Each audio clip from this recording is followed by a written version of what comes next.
Hello again, students of Mississippi. My name is Miss Canvan and I am a first grade teacher at Laurel Magnet School of the Arts in Laurel, Mississippi. Today we are going to continue our lessons learning about Egypt, the Nile River, and that civilization. If we think back to those goals that we talked about in our last lesson, some of them rolled over into this lesson. And we wanted to make sure that we knew what our goals were before we even started learning, right? So we're going to do the same thing today. And instead of having 3 goals like last time, we have 4 because we're so prepared and we already have some prior knowledge.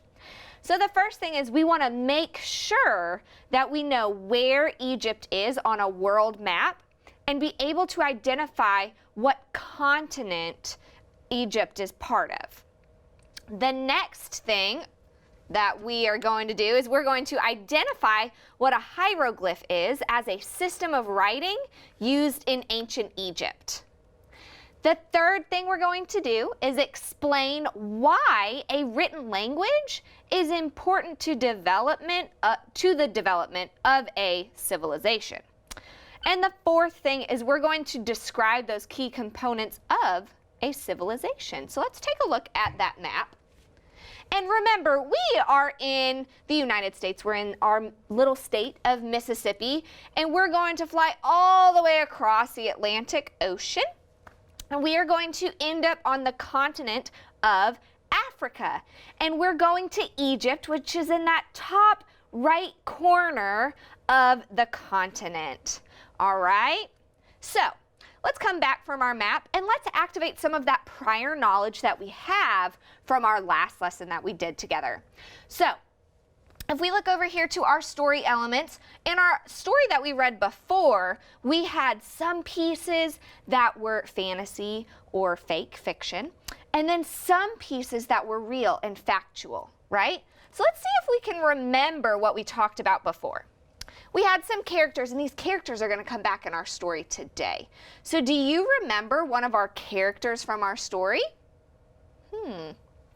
If you said Ippy, you are correct. Remember, this was the mom in our story. If you said Mirette, you are correct as well, because this was the daughter in our story. And then our third character was the dad. Does anybody remember the dad's name? If you said Renzi, you are correct.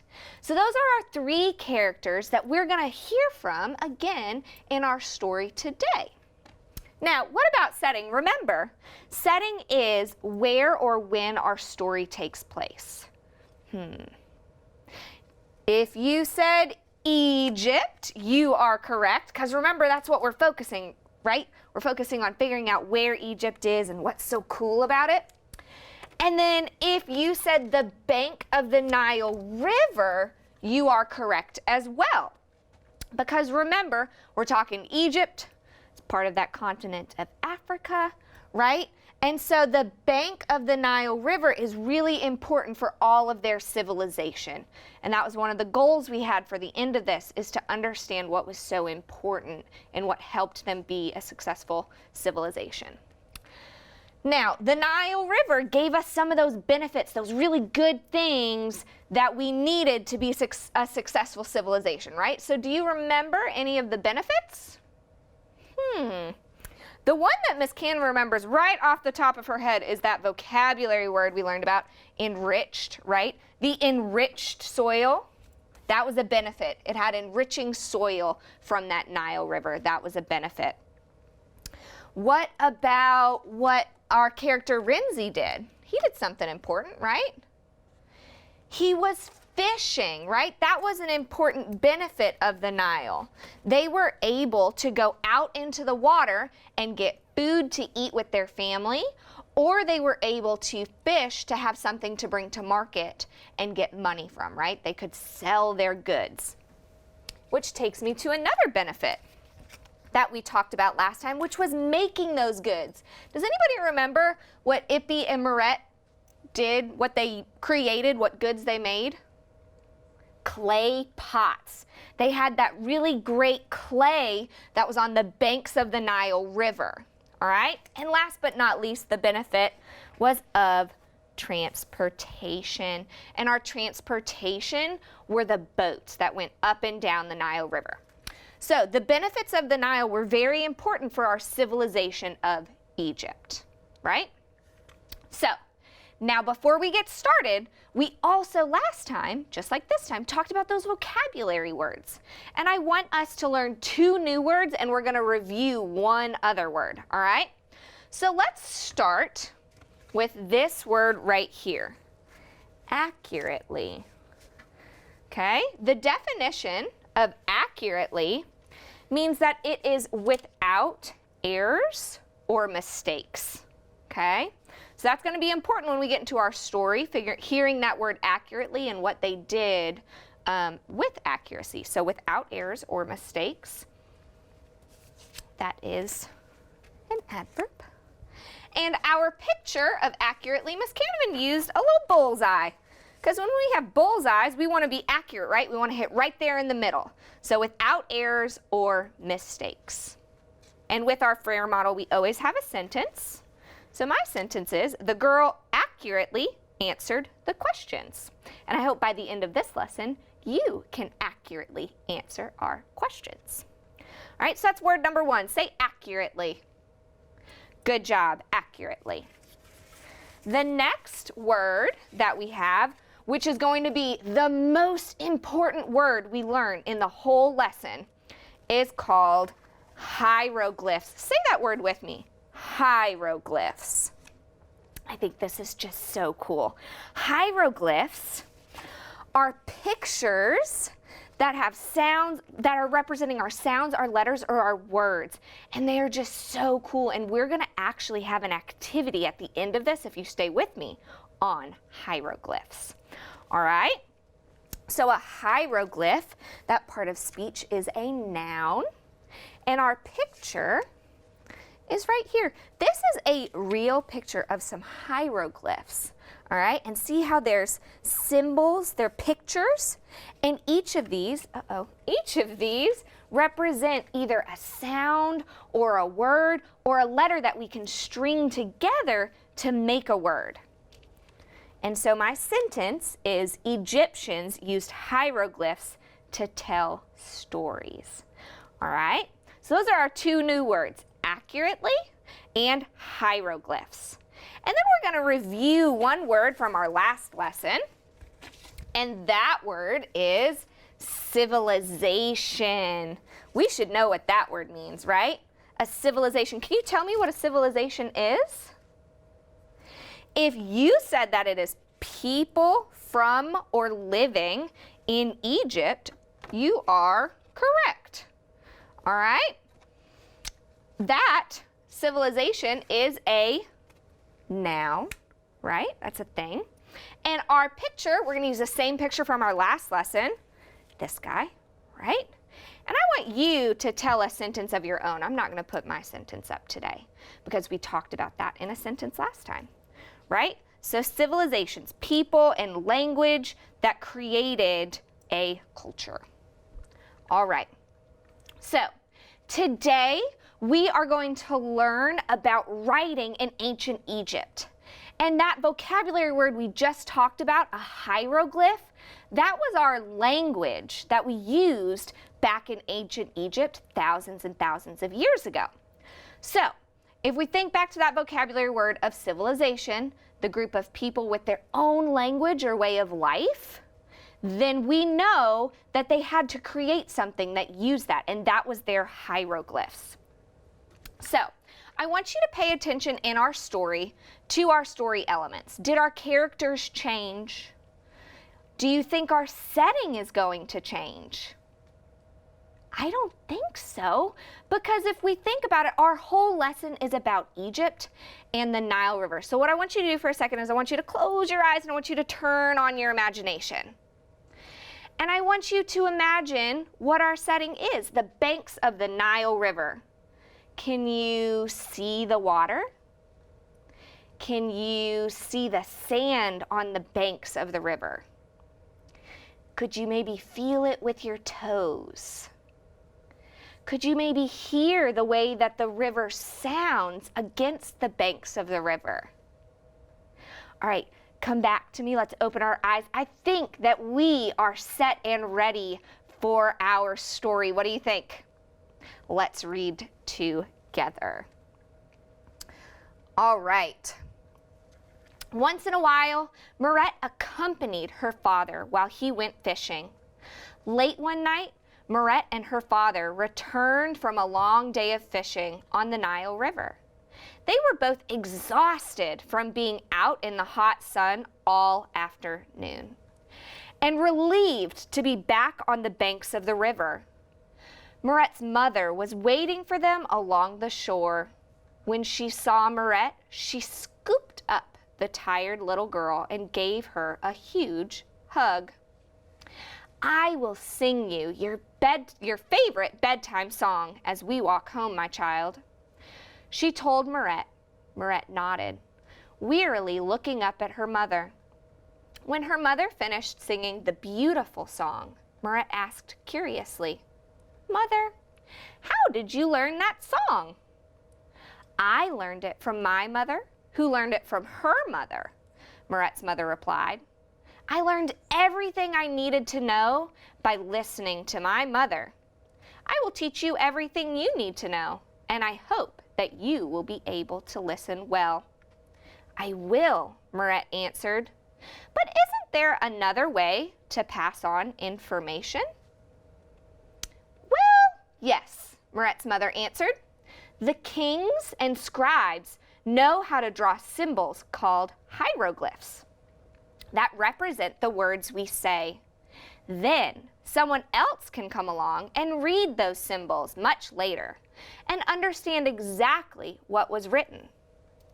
But why would we need to write things down when we can just pass them on by talking? Mirette inquired.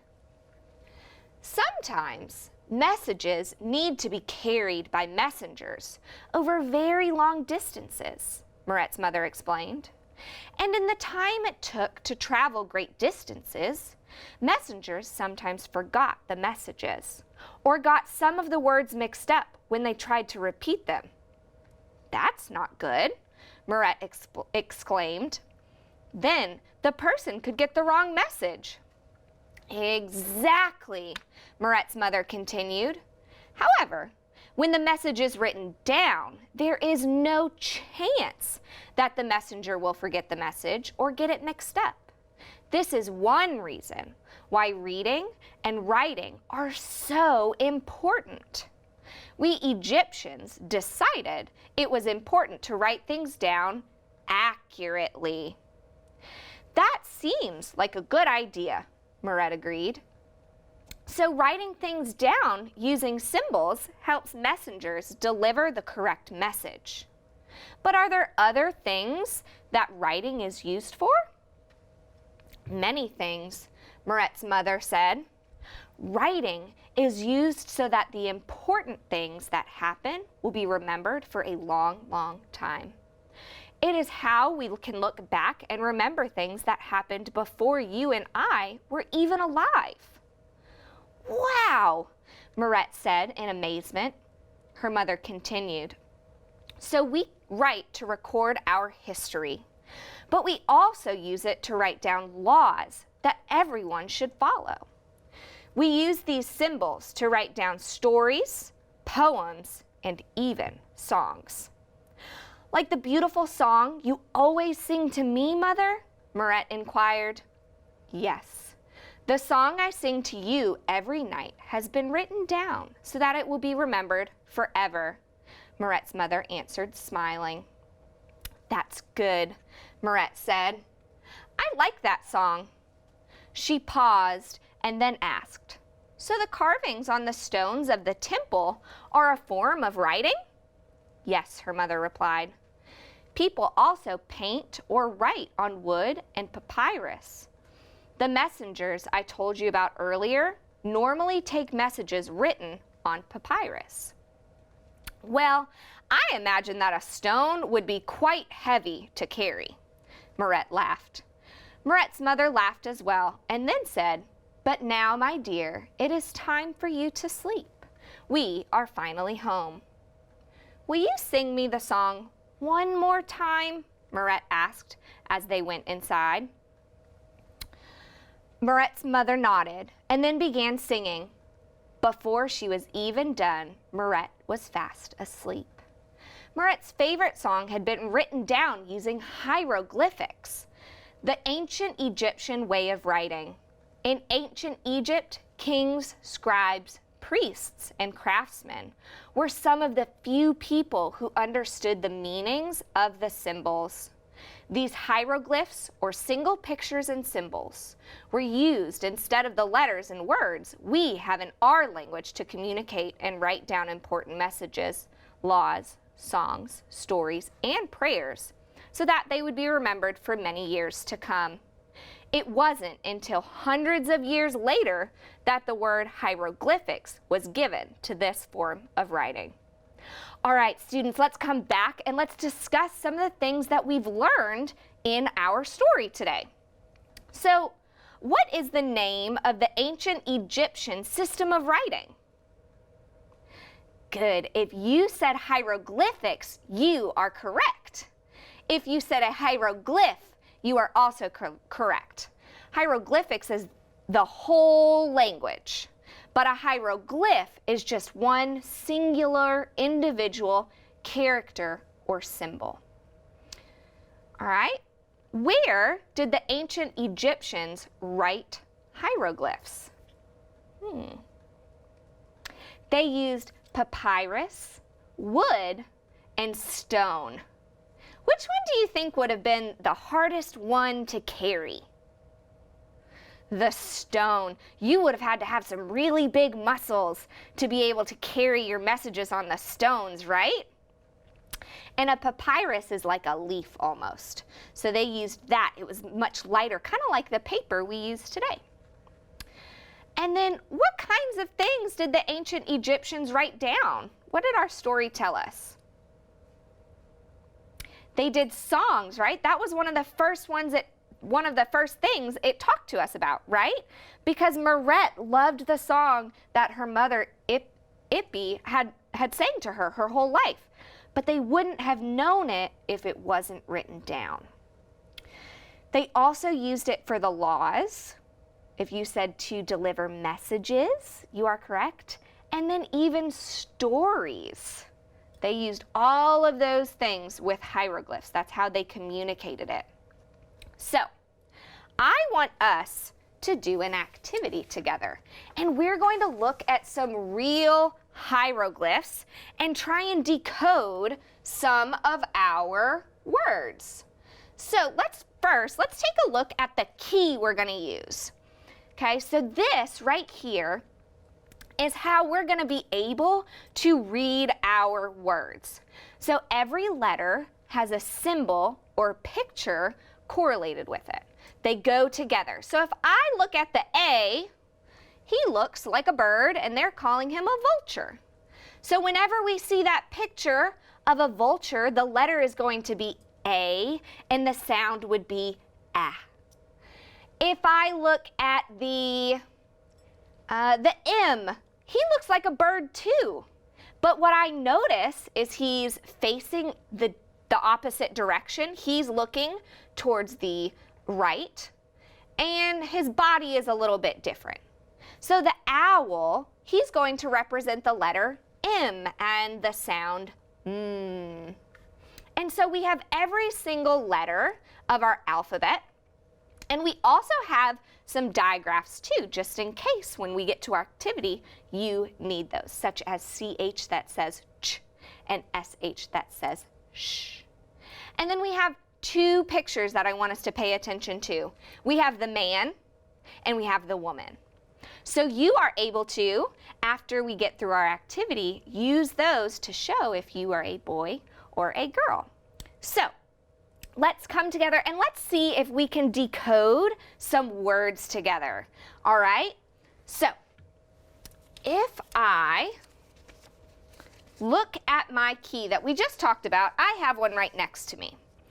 We are able to put a hieroglyph down, right? And we are able to see, if I look over here, that this cup-looking guy follows the letter C, and C says K. So on my line here, I am able to put my letter, get my marker out, my letter C. All right. The next one, we talked about this one. What is that one? That's my vulture, and the vulture stood for the letter A, and A says A. Very good. And then our last one, if I put my hieroglyph, remember a hieroglyph is just one symbol by himself. And then I come over here and I use my key, I can find this one that looks exactly the same, and he stands for the letter P, and P says P. So now I'm able to decode my word. I could use a hieroglyph to figure out my word. So this said K, A, P. Let's put it together. Cap. Very good. Let's see if we can do another one together. Let's erase. And I want you to pay attention. I'm only going to change one letter in our word. And I want you to pay attention. Is it our initial letter, the first one, our medial one, the middle one, or our final one, the last one? So let's look together. I am going to come here and I'm going to take away my little cup that said K. Get rid of him for a minute.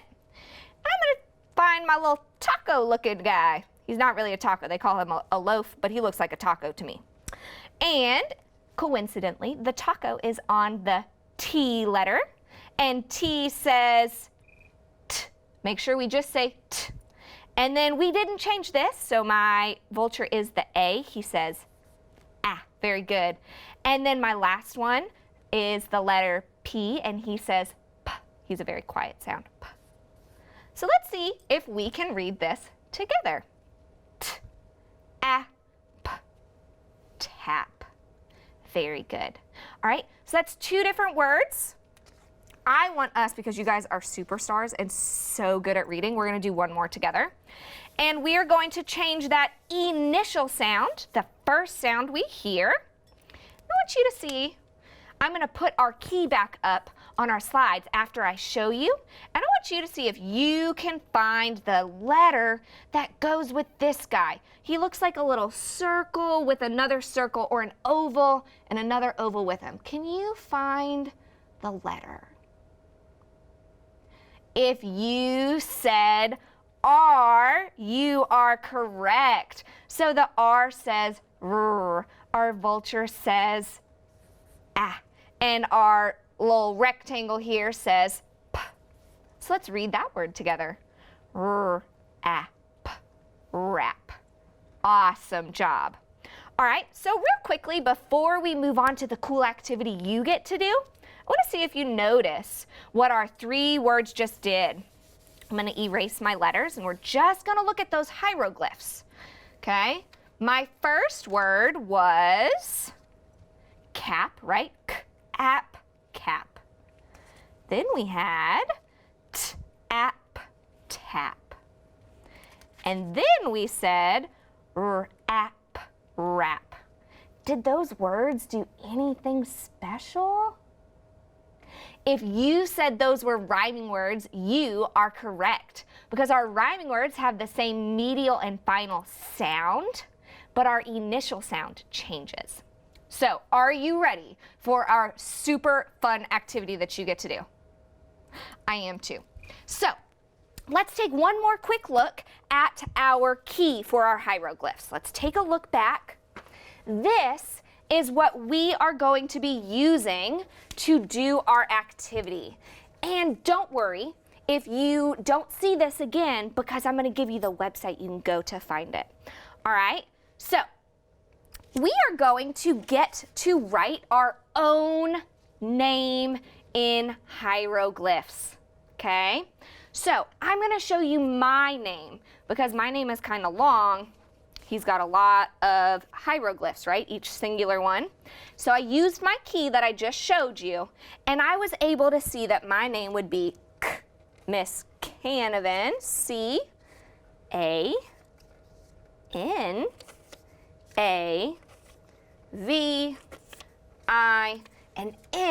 So I was able to see with my key that I used how my name would look. I was able to see each individual hieroglyph.